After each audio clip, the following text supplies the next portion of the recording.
Good evening. It is Tuesday, August 30th, and welcome to the Positional Sports Talk Show post, live streaming on Facebook Live, Twitch, and our Positional Sports Talk Show YouTube channel. We are a sports talk show made for the fans, from the perspective of fans, presented by lifelong sports fans. We will provide our opinions, positions on the hottest topics in sports this evening. My name is Big Reg, and you're going to have to please forgive me for my little extra bit of accessory. As you know, your man was out the last 2 weeks. Unfortunately, I had to have a unplanned but urgent procedure done, and I am still in the recovery phases and will be in that phase for a little bit. But hopefully we'll be able to get rid of this accessory, hopefully in the near future. So again, please forgive my appearance, but your man is back, and I'm ready here to talk some sports with my brothers. So what's up, J3? How you doing this evening? What's up, Big Red? What's up, Sense? Feeling good. Glad to be here. J3? Yay. We got Sense in the building. How you feeling, Sense? Feeling good, feeling great, feeling relaxed, just getting back into the country from a well-deserved vacation in Cancun, ready to talk some sports with y'all. Good to see you, Big Red. Nice. Let's go. Congrats on the vacation. I could definitely use one of those about right now. We also want to send a shout out to our brothers who are here this evening. Professor J, take some time, get some rest. We appreciate you doing some heavy lifting the last couple of weeks. We also got to shout out my man, Jay Wills. I appreciate you, Jay Wills. Yeah, maybe I need to study it up something, do some things. Good to hear from you, partner. We miss you. And our man Ed, who's taking care of some things. He'll be off the air for a little bit, but don't worry, Ed will be back as soon as he's finishing handling this thing. So we appreciate y'all this evening, and let's get into some sports. We're going to give you some quick hits tonight. We're going to hit you with some WNBA playoff updates. Got to give you the NFL news. If you didn't know, today was Cut Down Tuesday, or Black Tuesday as it's known in the NFL, where the final rosters have to get down to the final 53, even though this isn't going to be the team's final 53, because they still have, depending on the team, a week and 2 days up to a week and a half until they actually kick off. So there's going to be some maneuvering done. And then we got to give you our NCAA college football preview.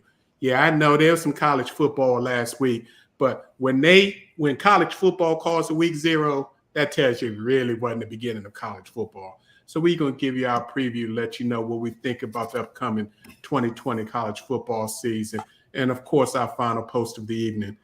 As always, we appreciate you tuning in, so please sit back, relax, enjoy post on the Positional Sports Talk Show channel.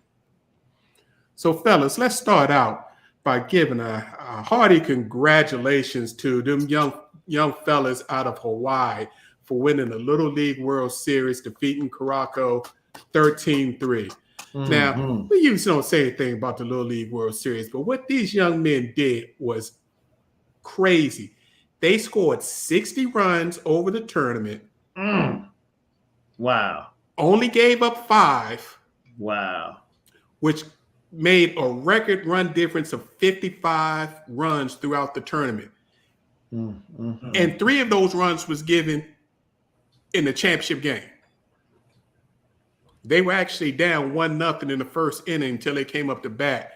And them boys hit 2 home runs and just kept moving from there. They actually mercy ruled Curacao, so they ended up stopping the game after the 5th inning. So, man, unbelievable. So congrats to Hawaii. We always want to promote excellence in sports wherever it's done, and that's excellence. I mean, that reminds me of the Lady Sooners for the Oklahoma softball. They're just so much more dominant than any other team, and they did their thing. Absolutely. Talking about being dominant, our man Roy McIlroy came back from 6 strokes down Sunday at the beginning of the day to win the FedEx Tour Championship, which comes with a winning prize of $18 million cash. Wow. Man, talk about a day's work. Goodness gracious. And talk about a deal for the PGA. overtaking the number one player in the world, Scottie Scheffler, who kind of helped in that situation because he gave up a few strokes, but Roy played his butt off, which is perfect because Roy has been the forefront and the face of the PGA against Live Tour. So that brings us to our other golf news. The battle continues, fellas. It is getting more and more interesting. I don't know if y'all heard last week, the PGA Tour announced that they've got commitments from their top 20 players after Roy and Tiger had meetings with them the previous week at the PGA Championship, letting them know that they were working with the PGA Commissioner to revamp the PGA Tour and the pay system and how they were getting taken care of. So with these commitments from the top PGA players, they're guaranteeing that they're going to play at least a minimum of 16 PGA Tour events each year, which doesn't include the 4 majors because they're not part of the PGA Tour. So they're committing to playing at least 20 tournaments a year. 13 of these 16 PGA tournaments are now considered elevated tournaments, which means they're going to be limited field tournaments. They haven't announced how big or small the fields, but that will mean it'll be somewhere between 30 to 50 to 75 compared to a normal PGA field that starts off at like 120. Mm-hmm. So that guarantees everybody makes a lot more money when you limit the field. And then 3 other normal PGA events. The PGA committed another $146 million per year to the player payout pool. Of that $146 million, $99.8 million is directly included in increased purses on the PGA Tour. So they had this money before. Now all of a sudden they come up with $100 million just to add to the purses. And then on top of that, another $46 million in other perks and things that they're going to add, including a stipend up to $500,000 for rookie and second year players coming into the PGA Tour. So they don't have to worry about how they're going to pay for their travel. Yeah, so maybe Live was like the what?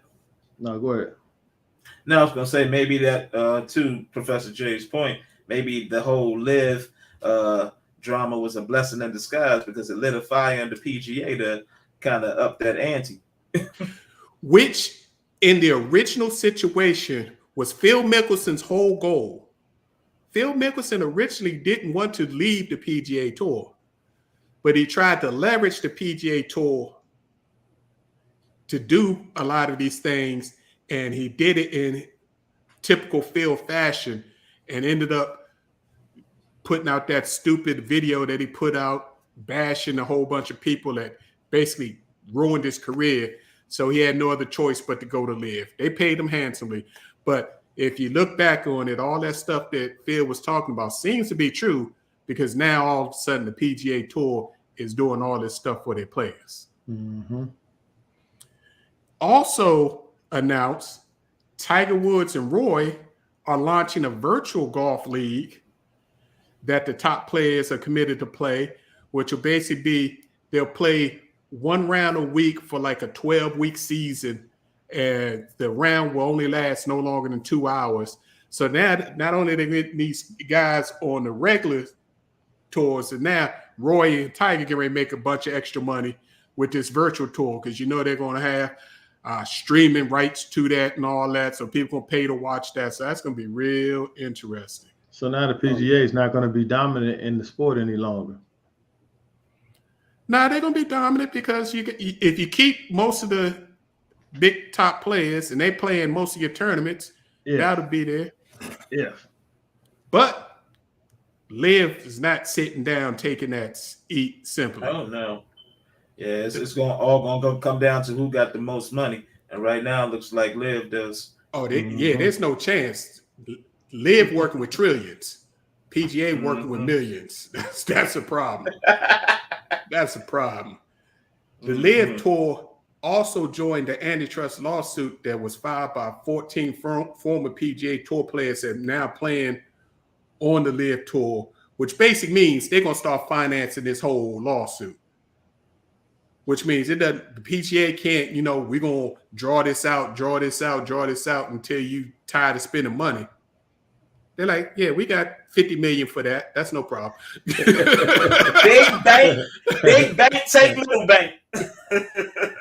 All the time. And then they announced that after the finish of the FedEx Tour Championship with the big money tournament, 6 golfers announced that they were defecting to the LIV Tour, starting playing in their next LIV Tour event, which is this Friday,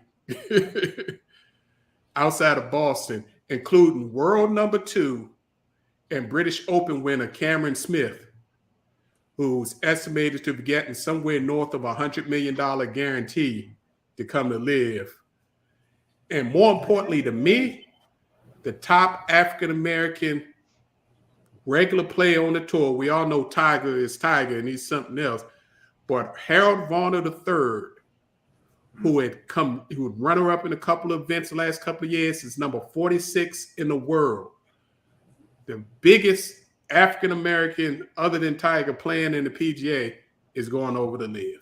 Right, because they know where the money's at. They going where the money's at. Big bank, take little bank. Mm-hmm. So this isn't over. This was, as they say, to be continued. Now, LIV is on that death row spiel right now. Like, if you get tired of PGA taking all your money and doing all this, come on over to LIV. Yeah, they going strong, which is funny. Last but not least, in our quick hits, for you tennis fans and even some of you non-tennis fans, the U.S. Tennis Open started yesterday with a monster opening day. I mean, there were major upsets on both the men's and women's brackets. 6 of the top 32 men's seed lost on Monday on the first day of the U.S. Open, including number 4 Tsitsipas and top-rated American number 10 Taylor Fritz, who both lost to qualifiers. And for you non-tennis followers, qualifiers are actually people who have to come the week before the tournament, play matches, and you have to win 3 matches to qualify to get into the field. And they usually serve you up to one of the high seeds, expecting you to lose. Well, unfortunately, the men caught some bad breaks yesterday. And like I said, 6 of the top 32 were knocked off. 4 of the top 32 women's seeds were knocked off yesterday, including number 7 Simona Halep and number 10 Daria Kasatkina, who also both lost to qualifiers. So it was a crazy day for the seeds. But, of course, the day and the night belong to the queen. Serena Williams, the GOAT of women's tennis, one of the GOATs all time, period, in sports. Her primetime match, which could have been her final singles match of her career, was played in front of a record crowd at Arthur Ashe Stadium. And it was so perfect that she was playing her match on the 25th anniversary of them opening Arthur Ashe Stadium. Yeah. The first African-American male to win majors title in the U.S. Open. So it just all worked out great. But the Queen had other plans. Everybody expected the way she played in Toronto, the way she played in Cincinnati, losing quickly in the first round. People were there to say goodbye. Even Serena had 100 of her family and friends in the stands. Yeah, big-time stars all over the place. And everybody, it was just a mad atmosphere, including our own correspondent, G, who flew in Monday into New York just to see Serena play in one of her final games. So that's awesome. That's awesome. If I didn't have this extra, accessory on, I might have been there with her. But it was a fabulous night. But as we say, the Queen is not done yet. After struggling a little bit, because you could see she was uncomfortable when she walked out on the court with all the hoopla and hurrah, what's going on. Fanfare, yeah. Yeah, so she started a little soft, a little off, and was trailing 3-2 in the first set. And then that serve. That serve started kicking in. Good Lord. And she started moving those feet. Man. And next thing you know, she won the next 4 games, won the first set 6-3, then easily won the second set 6-3. So that guarantees us all that we at least get one more night of Serena playing singles again. She'll be on Arthur Ashe again tomorrow night, Wednesday night, probably the 7 p.m. match because she doesn't want to play the late match after men's play. So shout out, we get to see Serena play. Now, the second match is going to be a little tougher because she's going to face world number 2 seed Annette Kontaveit. But she has also been dealing with some medical issues, primarily long COVID. So she hasn't played a lot, and her ranking is based off of what she did mostly last year. So if anybody can do it, I think Serena can. And you know that place is going to be sold out again. Tickets are going for thousands of dollars to get into that stadium to watch her. So it's going to be a wild and crazy evening. And besides her playing singles, for the first time in years, Venus and Serena are playing doubles at the U.S. Open. Back together again. Awesome. Yeah, man. Yeah. So the women's doubles doesn't start till Wednesday, and I'm sure they're not going to have Serena play doubles or singles the same day. So the doubles they should probably play Thursday. So we get to see Serena and Venus playing doubles again. And if you don't know, let me just explain something to you. They are 14-time Grand Slam winning doubles team, 2-time gold medalists. And each of them have Grand Slam wins in mixed doubles with males themselves. So they are a formidable duo getting back together for one last time. And Serena in her post-match conference said she was more excited about playing with Venus again this last time versus playing her singles match. So shout out again to the Queen and the Williams sisters. I can't wait till Wednesday and Thursday night to watch these ladies do their thing. Absolutely. I was just going to say the rumors of her demise have been wildly exaggerated. Welcome in, Professor J. We thought you was taking the night off, my brother. I told you I might surprise you. What's up, fellas? Praise the Lord. What's good? Keep going. Yes, What's going on, Professor J? What's up? All right. While we're talking about awesome women, let's go ahead and hit our WNBA playoff update. First, we got to do some congrats for the WNBA season award winners.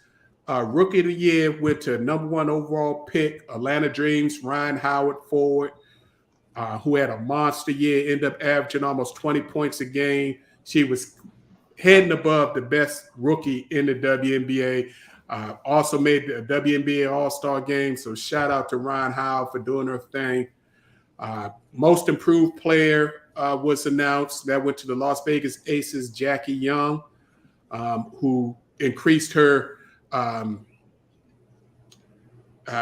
average per game almost 6.5 points a game, increased her 3-point percentage from the low 30s to 46%, and her overall shooting percentage went up to the mid 40s. So congratulations to Jackie Young.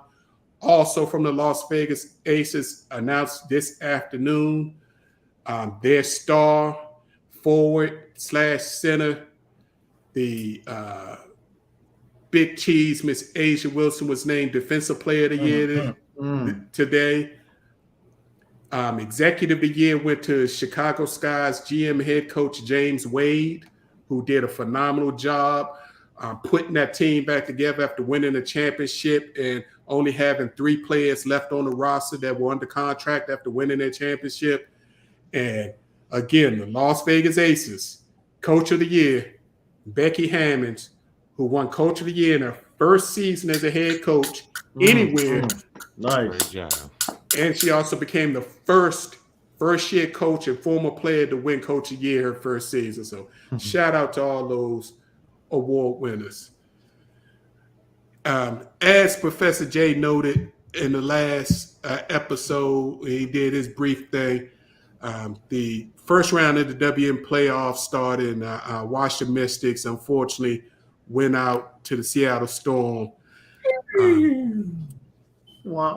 Favorites, the Chicago Sky and Connecticut Sun, both lost their first game at home and had to win their final 2 games to get to the second round, which they end up doing. Chicago Sky end up defeating the New York Liberty 90-72 to win their series 2-1, and the Connecticut Sun beat the Dallas Swings 73-58. That got us top 4 seeds, all making to the second round, which is the semifinal. So we got the best of the best going against each other. And I don't know if y'all spent some time Sunday, but your boy was in front of the TV Sunday at 2 o'clock and at 6 o'clock watching 2 excellent games. Game 1, the Seattle Storm, as Professor J said last week, a lot of people said whoever wins that Mystic Storm series has a good shot of winning the WNBA championship. They went to the #1 Las Vegas Aces home court and beat them 76-73 in a barn burner of a game. They sure did. Yeah. This game was going back and forth the whole time. And let me just, for all those people that say women's basketball isn't that good, please do yourself a favor and do us a favor. Take time out to check this series out in particular, but both of these series out. In this series, you have 7 number one overall picks divided between the 2 teams. The Las Vegas Aces have 3 overall #1 picks: Asia Wilson, South Carolina; Jackie Young, Notre Dame; Kelsey Plum, Washington. And the Seattle Storm have 4: Brianna Stewart, Tina Charles, Sue Bird, all from UConn, and Jewel Lloyd, a.k.a. the Green Mamba, who was named that by the late, great Kobe Bryant, who came out of Notre Dame, all with #1 picks. The top first pick in the WNBA doing their thing. And they balled. They balled. The stars showed up. Brianna Stewart, a.k.a. Stewie, dropped 24 points, 6 rebounds, 3 blocks. Wow. Tina Charles, who was a late season add to the Storm after she made part of her ways with the Phoenix Suns because it wasn't working out. Tina Charles had 13 points, 18 rebounds. Ooh. The GOAT, Sue Bird, while she didn't score a lot, only had 2 points, dished out 12 assists. And the Green Mamba, Jewel Lloyd, had 26 points and 4 assists for the Storm. And Las Vegas wasn't falling back. Asia Wilson didn't score a lot. She had 8 points, but she had 12 rebounds, 3 blocks, 3 assists. Kelsey Plum dropped 20. Young had 11 points, 5 assists, 3 rebounds. And then the other point guard in the WNBA, Chelsea Gray, dropped 21 points on their heads and led the Las Vegas Aces to come back and 5 assists in the second half. And Kelsey Plum missed a last-second three-pointer that had taken that game in the overtime and just missed a shot. Hell of a game. Sounds like that could not be outdone by game 2, the night game, which was between the Connecticut Sun and the Chicago Sky. To give you a little background, the Connecticut Sun played the Chicago Sky 4 times during the season, lost all 4 games. Most of the games were over after the first period because the Sky would jump on them with their offense. They're one of the highest scoring teams in the WNBA, along with the Las Vegas Aces. They would always have a double-digit or significant lead through the first, and the Sun could never get back. Well, the Sun punched them in the mouth Sunday. They used their height and their size and got real physical with Chicago Sky. And they ended up holding on to win 68-63 in a low-scoring game, a Suns game, by using their size and dominating. But before I get to the Sun, I got to shout out the great future Hall of Famer, Candice Parker. Ace. Candice Parker, the real CP3, dropped 19 points, 18 rebounds, had 5 assists, 4 steals, and 6 blocks. Good Lord. What did she do? That's the question. Shit, man. If she would have had Hit any the game real winning help, shot. Right. she missed the game time That's what she 3-pointer didn't at the end. But if she'd have had any help from her regular starters, they'd been able to win this game. So I think they're going to be able to win game 2. I mean, Khalid Copper dropped 13 points. She was last year's Chicago Sky Finals MVP. And then they had Emma Meeseman drop 10 points, but nobody else was in double figures. Wow. The Connecticut Sun, their front line, which is 3 starters, and then their super sub off the bench, Brianna Jones, all 4 of their front line starters, the bigs, scored in double figures, led by Maryland Terps, former player and super stat stuff, Alyssa Thomas, who had 12 points, 10 rebounds, 7 assists, 1 steal, 3 blocks. She was doing it all. DeWanna Bonner dropped in 15, 9, and 5. Jonquel Jones, who y'all see on the commercials looking like she walking around Costco with Trae Young talking about trying to reach for the stuff. She dropped 12 points, 9 rebounds, and super sub Brianna Jones, who probably would get 6th man of the year, had 12 points, 3 rebounds, 3 assists in limited talk. So, man, shout out to these 4 teams. They are getting it done. The game 2 of both series is tomorrow, Wednesday. The Sun and Sky play at 8 p.m. The Storm and Aces play at 10 p.m. I will be DVRing the first game because I plan on watching the Queen at 7 p.m. At the U.S. Open. Ladies. We're definitely doing that. All right, so let's get to this NFL. Anybody else have anything to add to the WNBA news? Nah, you covered it well. Okay, let's move into the NFL news. I don't know about y'all, but I was upset, sad when I heard the news Sunday. Professor J was the first one to shoot it over in our little group messaging service, and then I went on my phone because I wasn't looking at my phone. I was watching basketball. Washington Commanders rookie running back, Alabama alum Brian Robinson, who was slated to win the starting running back position for the Commanders, shot twice right here locally in D.C. Sunday around 7 p.m. after he picked up some food for dinner at a restaurant in an attempted robbery / carjacking that went wrong. Luckily, Robson was rushed immediately to the hospital, had surgery. Nothing was life-threatening, and he was shot in the leg close to his knee, and based on what I'm hearing today, none of the damage in his leg hit any major arteries, veins, tendons, ligaments. So they're hoping that he can make a full recovery, and they're leaving out hope that he might even be able to come back sometime this season. But what you guys think about that news? I mean, yeah, when I first heard of it, I mean, yeah, I was like, it's just a shame that, you know, life is not valued, you know.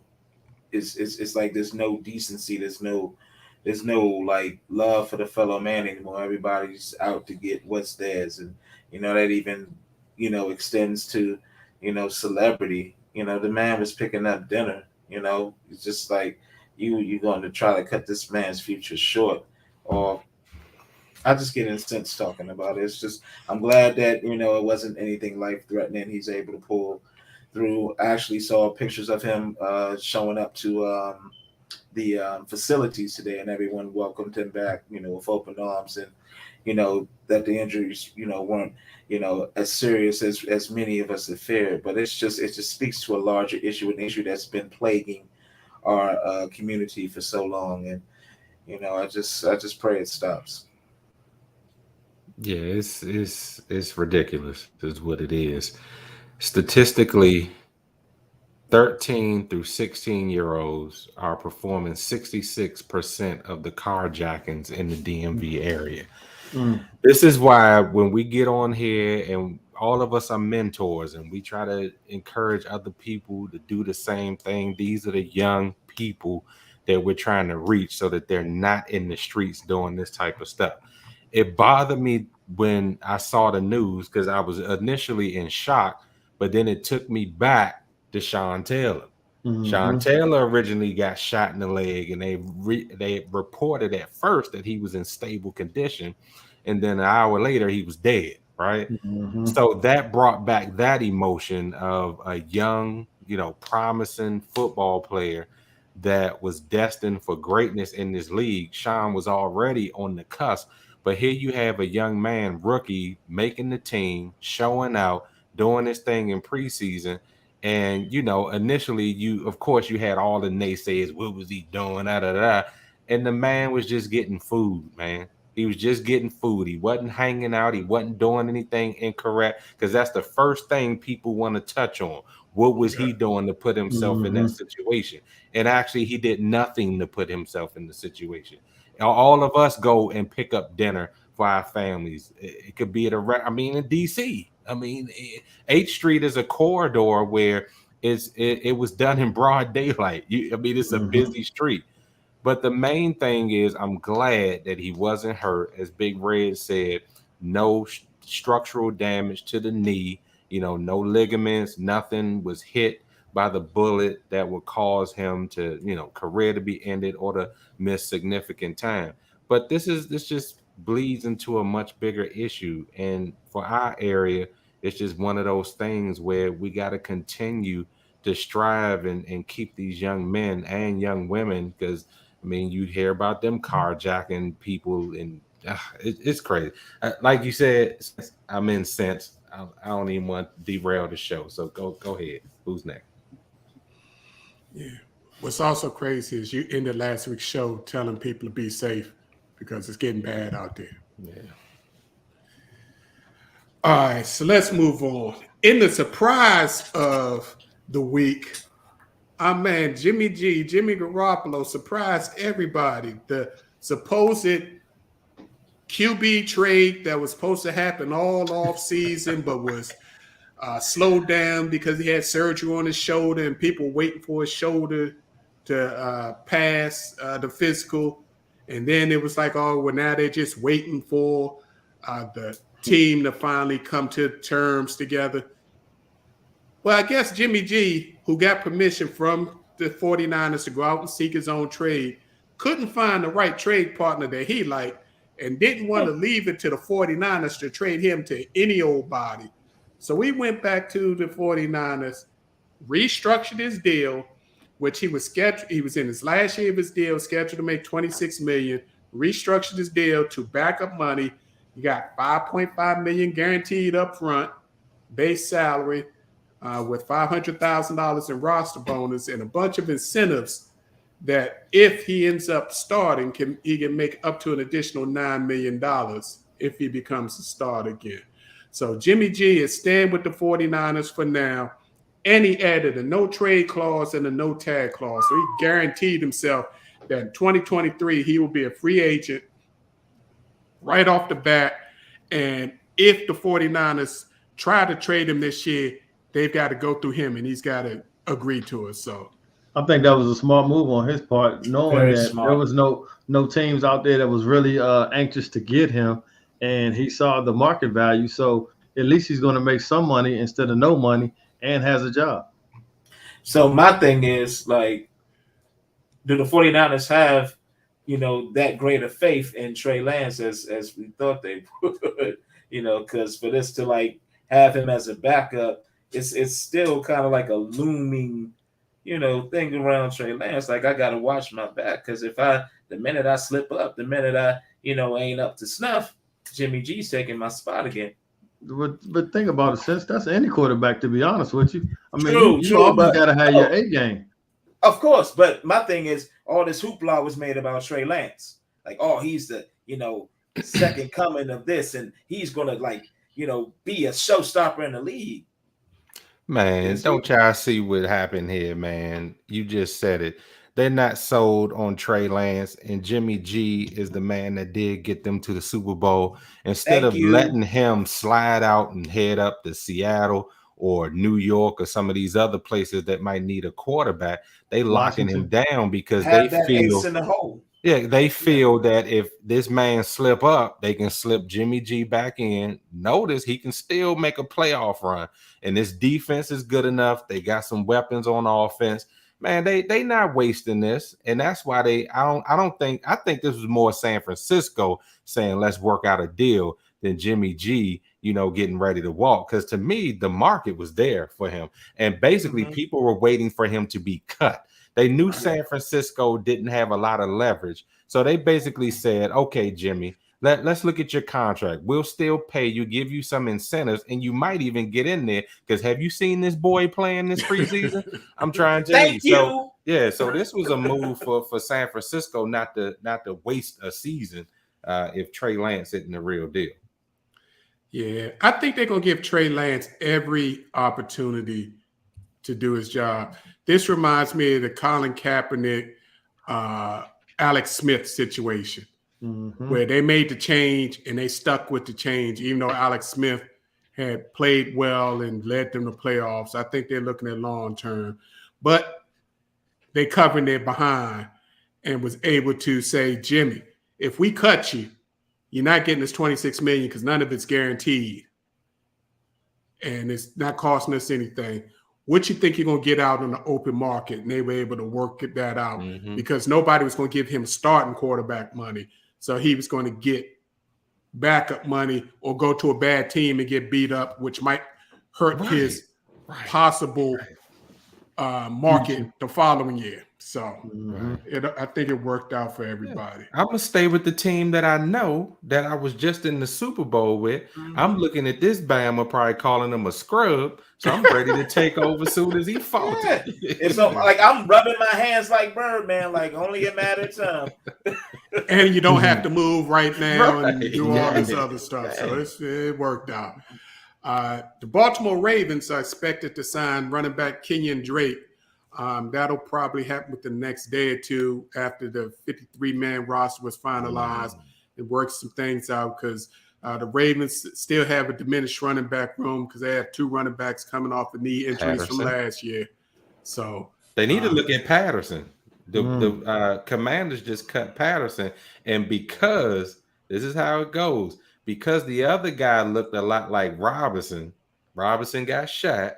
So Patterson is a casualty of that, and he's out there on the market too. Wouldn't have to move that far if he go right up the street to 95.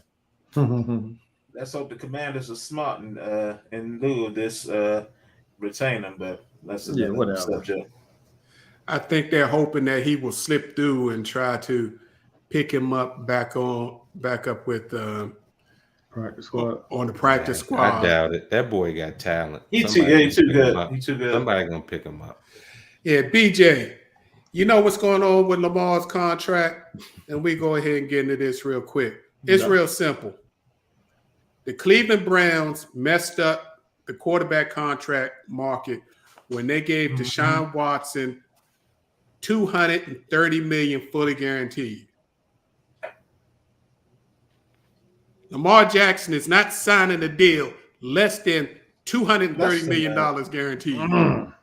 He's like, I got an MVP. Deshaun has never gotten that. I got more All-Pros than Deshaun has. I am not a headache, and I don't have all them cases on me. Right. And I'm a big, big piece of the community here in the Baltimore area. So I'm not going to accept an inferior contract. I would rather play out my current year, force you to franchise me next year, and they're two franchise tags. They're going to have to use the exclusive tag because if they use the other tag, another team can get him and give up 2 first-round draft picks. Yeah. You see people trading up and giving up 2 and 3 first-round draft picks to take an unproven person coming out of college. So they got to use the exclusive tag, which means he's got to be paid in the top 5 of his position, which means next year he'll make $40 million. And if they don't get a contract the following year, then they've got to exclusive tag him again, which gives him a 20% bump, which means he's going to make $48 million plus the following year. Yeah. So he ain't losing out any money. No. And will be a free agent at 28 after 2 tag years. Yeah. And there was already what's the price there? Mm-hmm. Right. 270 million, 300 million for 5 years. Boy. Don't be scared, BJ. He can have a chance to be a stealer if you play your cards. I was about to say it was already teased. There was already a tease of him in a Miami Dolphins uniform on Twitter, which he liked. So, because what y'all got in Pittsburgh, don't hold your breath. Yeah. There will be at least 20 teams willing to give Lamar whatever he wants. Trubisky. Including the team right here in our local area, the Commanders, would gladly give Lamar $250 million guaranteed to fix that quarterback situation. So that would be definitely yeah. So just like Dak played his cards, Dak got hurt, broke his ankle. They didn't know if Dak signed his big contract while still recuperating from his ankle. They still didn't know if he could play or not. So he gonna be all right, BJ. Don't worry about him. Oh, he not as frail as RG3. Don't worry about that. Yeah. Matter of fact, he put on 15 pounds of muscle. Right. Yeah, don't worry about that. He racked up. Yeah, Kenny Pickens might be Kenny Pick 6. Yeah. Pickens been looking good in the preseason against second and third stringers. I haven't seen him against any first stringers. So they saying Trubisky's mobile. So well, whoever plays behind that offensive line in Pittsburgh gonna have to be mobile because it's trash, as y'all say. Yeah, man, trash. That's census man right there. Yeah. Was there any big surprises as far as roster cuts that y'all saw that happen today? I didn't see any real major names that was like, wow, I'm surprised he got cut. I guess no, not really for me. The news for me was like the Raiders, all their first rounders are like that were drafted to the team are now gone. Yeah, that's John Gruden. They cleared all that John Gruden and all them people out of there. Mm-hmm. Leatherwood. He was overdrafted because he was coming out of Alabama. Mm-hmm. I watched him play for 3 years. He wasn't that good in Alabama as a tackle. They need to make him a guard in the NFL, and I think he could become a Pro Bowl guard. Come on now, we ain't saying nothing but the truth, BJ. Right. I mean, come on, man. Y'all gonna run Najee into the ground. Just know that. He ain't gonna last long. And I mean, there was a few names, Sony Michel, but the Dolphins running back room was quick. I think New England did Malcolm Butler a little dirty. You benched him in a Super Bowl, you end up losing the Super Bowl, then you blamed him and released him. You bring him back, supposedly making things right, and then you cut him in the last cuts. He'll get picked up. Somebody get him. I think a lot of these players that got cut will be picked up, like Tavon Austin. I mean, he's not going to be out for long. OJ Howard, he's not going to be out for long. So, so we will move on from that and get into what we really want to talk about. The NCAA college football season starts this weekend. And again, as I stated in the beginning of the show, I know it was week 0 last week, and that tells you what they think about last week's college football games. There was even only one game of real note. Nebraska spitting the bid again, losing to Northwestern in Ireland. North Carolina and FAMU.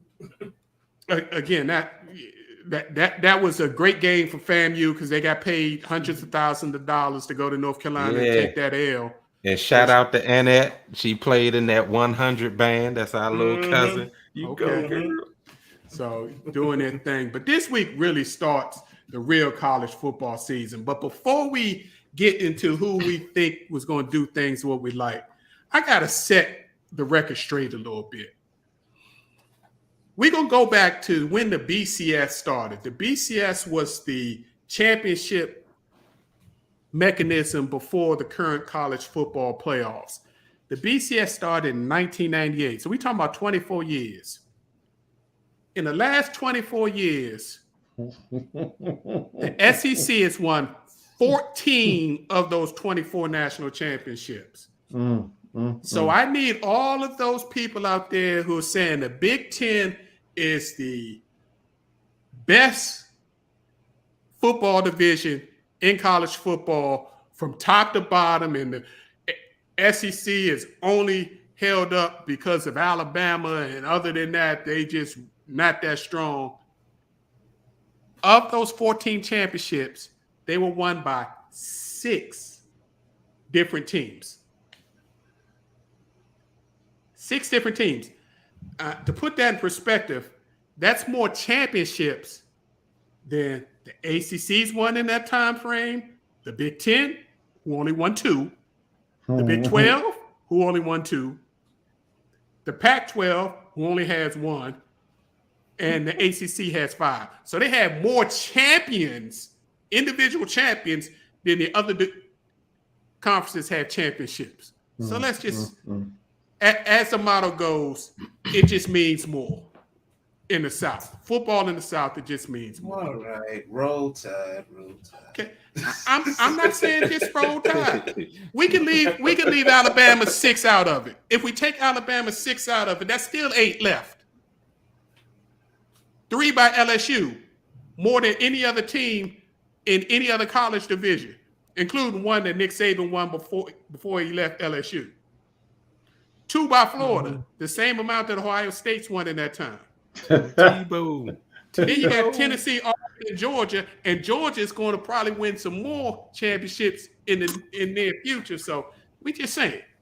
Yeah, respect. Speak on it. So the top 5 are identical in the APP and the coaches poll, which is unusual. They rarely have the same people slotted in the same section. But the APP and coaches poll have Alabama 1, Ohio State 2, Georgia number 3, Clemson number 4, and Notre Dame number 5. Now the next 5, 6 through 10, they have the same teams. They just got the next 3 rearranged a little bit. So depending on which one you look at, you're going to have Texas A&M, Michigan, and Utah ranked 6 through 8. Then Oklahoma and Baylor are both ranked 9 and 10. So go blue. I hear you, Marcus. Yeah, that's the legend John Madden behind. He said he think my hand right. So how many teams out of this top 10 do y'all legitimately think have a shot of making the college football playoffs in 2020? Absolutely. 5. If they beat Ohio State, it's on. And I'm glad it's the first game because they can catch them slipping and they can show some dominance out there. I mean, people forget Notre Dame has some skilled players too. They might not be the best in the country, but if they catch somebody slipping like they did with Clemson a couple of years ago, they can win a big game. Professor J, I'll even up that. They can lose the first game to Ohio State as long as it's close because they have a game with Clemson and a game with USC this year. Yeah. If they lose game one and sweep the rest, there's a chance they would have had wins against the ACC champion and possibly Pac-12 champion. So they still have a shot. So I agree. Notre Dame has a chance to get into the college football playoffs. Yeah, because Marcus mentioned USC. So, yeah, we definitely going to see what Lincoln Riley can do up there, Marcus. Yeah. Since you said 5, what 5 teams you think have a shot? Well, you already know the first team I'm going to pick. So let's just get that out the way. Okay, besides Michigan, what are the other 4? Okay. Notre Dame, Notre Dame, Alabama, Ohio State, and I'll throw Texas A&M in there. Okay. J3, you got anybody to add in that? Nah, I think the top 5 is where they need to be. So nah, I'm good with that. I think y'all all have the right teams out there. I think the college football playoffs is going to come down to real simple. Whoever wins the SEC is going to the college football playoffs. Right. There's a good chance that the loser of the SEC goes to the college football playoffs as well if they're only a one-loss team. True. Right. The winner of the Big Ten is going to go to the college football playoffs. Yeah. Whether that's going to be Ohio State, Michigan repeating, Michigan State, or Penn State coming back from that horrible season last year. We already went over Notre Dame has a path. Notre Dame can go undefeated. They're definitely getting in. If they lose a close game to Ohio State and run the rest, they got a chance to get in. That leaves one spot left, probably, for the ACC, Big 12, or Pac-12 to get in. And I know they beat Bama twice, and that's not the reason I'm saying it. I think Clemson is going to come back and win the ACC this year. Okay. I ain't mad at it. Their 5-star quarterback, who's now a junior, DJU, lost 15 to 20 pounds. Supposed to be in his best physical shape. Dabo Swinney has been recruiting great for years. So I think last year left a bad taste in his mouth. But they do have to replace both of their coordinators. Now, they did hire with them, but you lose your defensive and offensive coordinators who both got head coaching jobs at Oklahoma and UVA, respectively. That's the thing. Texas A&M. Why you say Texas A&M? Since you give me some background on that. I mean, they really gave Bama like what for in the regular season last year. I mean, that whole Jimbo Nick feud, I love that. It's beautiful. Yeah, beautiful. I love that. And beautiful. like I think they're time enough for Bama. So I mean, I would like to, I got a good feeling about them. Let's just say that. Real talk. That seemed like that. It's been like that for the last couple of years. Texas A&M always gives Bama a hard time. If you check the records. And with that number one recruiting class, as Nick said, that was bought and paid for by the collective. They hate each other so much. That's what makes it great. Game. That's what makes it great. But they got to come to Tuscaloosa to play that game this year. Right. Last year it was in College Station. That's what I was going to say. I think home field advantage is going to play a lot in it. If they were up there in Texas A&M, which they were last year, I think that was the difference there. But that crowd going to be rabid. Yeah, a lot of people are counting Georgia out in the SEC. I think Georgia's going to win the East because the East is not as strong as the SEC West. And by that time, Georgia's going to be primed and had a season behind them. So they're going to be tough people to deal with. Even though they had 15 players drafted from their team last year. 15. Right. 8 from the defense. They still going to be a monster because Kirby Smart has been recruiting his behind off. BJ, that's what he does, man. That's why the man is a genius. He got to cry because that's how he gets what he needs. I'm telling you. Oh, yeah, them boosters are going to hear him loud and clear. It's right. Gonna be like, okay, here's some more money. Oh, yeah, you see they made him the highest paid player. Yeah, highest paid coach again. Yeah. It's like, don't worry about that. Nick ain't asking for this money. Nick ain't asked for the last 2 raises. They paid off his house like 6 years ago. Nick ain't asked him to do that. So the man is a genius, and he don't have to walk around talking about my family. I'm telling you. Or Affleck. Right. Quite frankly, Alabama's got the best 2 players on each side of the ball in the nation. Heisman Trophy winner Bryce Young and arguably the person who probably should have won the Heisman Trophy last year, but because he plays on defense, didn't get respect. Will Anderson Jr. Will Anderson Jr. had more sacks and tackles for loss combined than Michigan's number 3 overall draft, Hutchinson, and Kayvon Thibodeau. He had more tackles for loss and sacks than them two had combined last year. Hey, y'all hear what I said? He a future commander because you know they love them Alabama boys. You know it. I don't think he's gonna be around that long because they talking about he's gonna be a top 5 pick. Hey, Snyder know how to get up in that top. He could be a commander in that top because you know commander's gonna be in that top 5. So, since real quick, how your Michigan Wolverines going to repeat and win the Big Ten again? Because Ohio State has a monster offense coming back. They do. But I Michigan made some good picks as far as recruiting. They got like some 4 and 5 stars coming in on defense this year. I am kind of leery on them losing Gaddis to Miami because Gaddis was like a true catalyst in them, their offense being as potent as it was last year. And I mean, this whole 2 quarterback commit thing that Harbaugh's doing. We'll see. He's like geniuses sometimes are crazy and you don't know what the heck they're thinking. So I'm just going to trust Harbaugh's. He going to have to pick, man. Yeah. Because that don't work long term, not to win a national title. How you not going to go with the guy that won you the first Big Ten championship since you've been coach and not give him the opportunity? So I just don't understand that. Trying to outthink himself. Yeah. That's all that is. But you mentioned Gaddis at the U. As I said, I think Clemson is going to win the ACC this year. Pittsburgh won it last year, but they lost their 4-year starting quarterback, who is in Pittsburgh now, with the Steelers, and they lost their offensive coordinator. So they got some changes.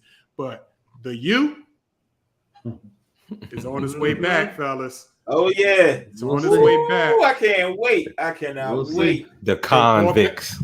They brought back return. They brought a hurricane back home. Mario Cristobal, who is part of the Saban tree, who is head coach in Oregon. And Josh Gaddis. They brought him from there. Kevin Steele. The co-defensive coordinators, Charlie Strong. Exactly, Charlie Strong. The U is Please back. put Notre Dame on your schedule, Miami. The U is back. It's not going to happen this year, but within 2 to 3 seasons, the U going to be strong. And they're using their people from their past, former players. Jason Taylor's got a position in the organization. Hall of Fame safety from the Ravens. Ed Reed is working for University of Miami. So, and Cristobal got them to commit about $100 million to update their facilities and their fields. And all thanks to that. The Rock upgraded their facility. Yeah. So, talk about the U was on its way back, and that's just good for football. That's just good for He's football. an alum. He's an alum. You hollering about Nick. Yeah, they look like they're trying to pay their way back up in there. Dwayne Johnson is an alum, Professor. Yes, I know that, but money talks, right? We always say that. So they trying to pay their way back into the fold. Hey, you gotta do what you gotta do. Hey, you gotta do what you gotta do. Oh man, can you stick with one team, please? I said Michigan and Miami were my college football teams. You know that from jump. Don't do it. One last question before we get out of here and close this out. Do y'all think Lincoln Riley can do enough to make a significant improvement and sneak up and win the Pac-12 in year 1 with all the transfers he brought in? Time will tell. I don't know because who else is making? Yeah, I'm sorry. You got Utah who won the conference last year. Utah's bringing back a pretty decent team, and you got Oregon. You gotta watch out for. But Oregon's got a new coaching staff. Yeah, I say year 2, not this year, but they'll improve.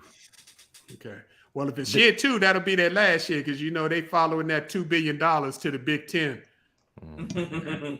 After 2 seasons, they up out of there. I think it's this year. I think like with all these recruits, these transfers, I think they make some noise. I think Pac-12 gets brought back to prominence because I also like Oregon with that new head coach. So yeah, it's going to be something to watch this year. So that's our college football preseason breakdown for you. We can give you champions. Y'all got a champion y'all want to give the folks before the start? Because everybody know who I'm going for. No, not yet. Okay. Let's wait till November. Okay. All right. Then let's get up out of here. It's time for our final post. J3, why don't you start us off?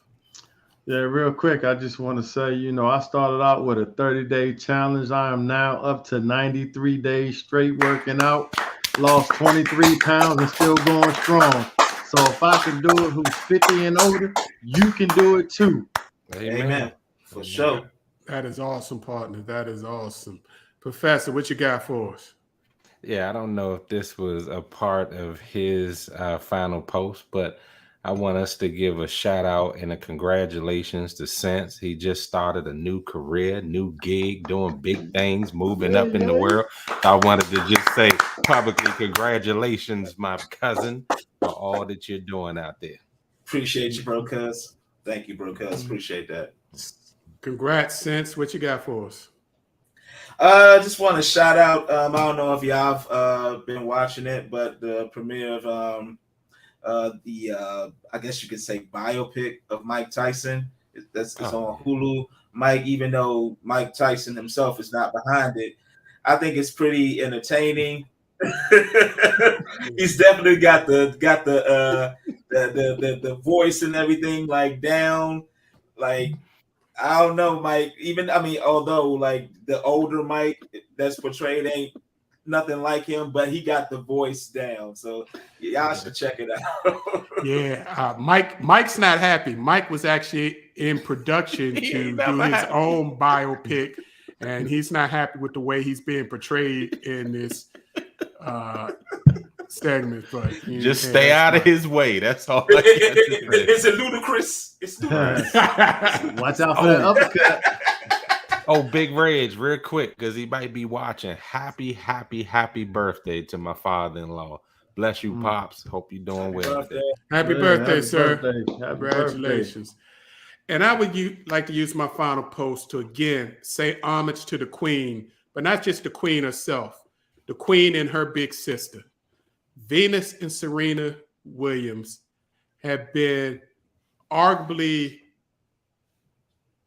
in the top 2 most influential women ever in sports. And I put them right there with the great Billie Jean King, who has been fighting for sports equality and women's rights since the 70s. But what the Williams sisters have done, being 2 Black girls from Compton in a white-dominated sport where they weren't wanted, not only did they change the sport of tennis, and I mean changed it totally, the way it's played, what kind of shape the tennis players have to be in now, being unapologetically themselves, and not letting anybody do anything to take anything away from that, and being great champions. We all hearing all about Serena this week. Let's just talk about Venus real quick. Venus is a 7-time singles Grand Slam champion. I already told you earlier that she's won 14 Grand Slam doubles with her sister. Plus, she's won another 2 or 3 mixed doubles Grand Slams, plus the gold medals. Venus lost 9 Grand Slam finals to Serena.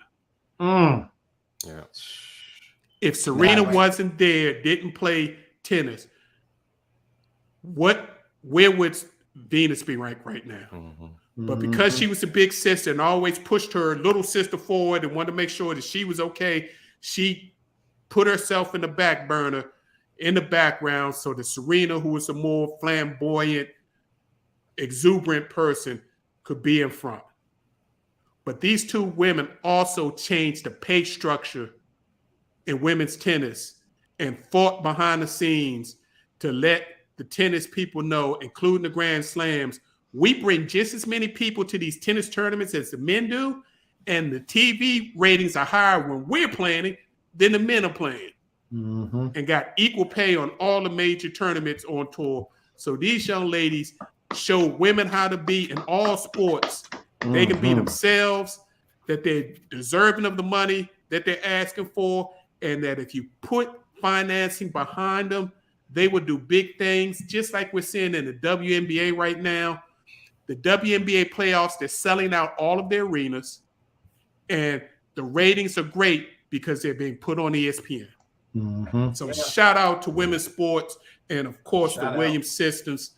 Y'all are two of the best that ever have done it, and what you've done to sports and women in general will never be measured. So shout out. Again, we'd like to thank you all for tuning in and listening. We appreciate your time and opportunity to share our positions in sports with you. We're here each and every Tuesday at 7 p.m. for our live show. I'd like to thank my brothers for holding up the things for the last 2 weeks as I was dealing with my medical issue. Really appreciate y'all. Glad to be back. If you can't catch the live show, you can check out our YouTube channel, our Facebook page, Positions on Sports Talk Show. You can hit us up on our Facebook page, YouTube channel. You can also hit us up on Twitter at Positions at SPO1, Positions on SPO1, Facebook at Positions on Sports.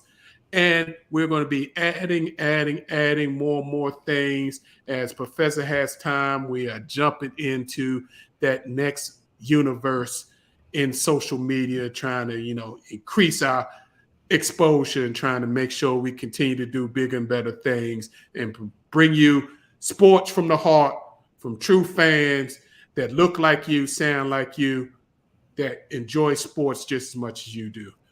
As always, be safe out there. We'll be here next Tuesday. Y'all be safe. We'll see you next week. Peace. God bless you. See ya.